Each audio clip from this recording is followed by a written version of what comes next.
boleh pahala.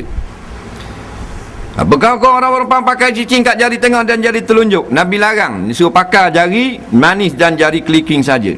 Apakah hukum baca amin lepas wajib Fatihah ketika dalam solat? Adakah amin dikira rukun solat? Amin ni sunat hai'ah saja. Siapa baca boleh pahala, dan siapa tak baca sah dah semayang dia. Siapa amin dia sama dengan amin untuk imam, maka dapat keampunan dosa yang telah lalu. Betul ke kalau solat Jumaat 3 kali di tempat yang sama automatik dikira masjid? Jawabnya tidak betul. Bukan kira automatik gitu.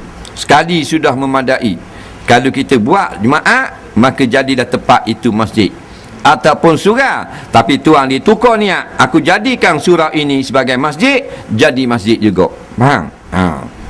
Tapi kalau bukan masjid tu hak kita, orang lain gitu dia papan tanda buah masjid, tak jadi masjid.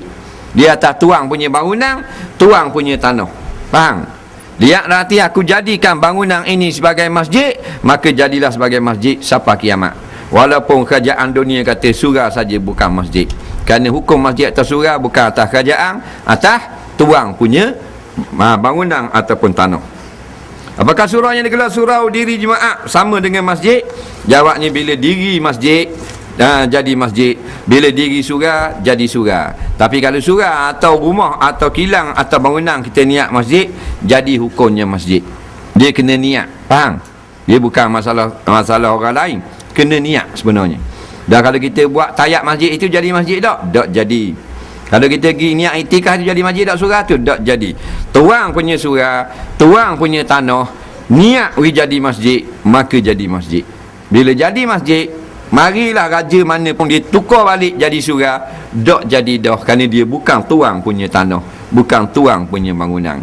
Bila kita dah niat jadi masjid, kita niat balik jadi surau, tak jadi dah, kerana martabat masjid bila dah habis tinggi sekali, tak akan sah niat tukar martabat turun menjadi surau. Wallahu a'lam.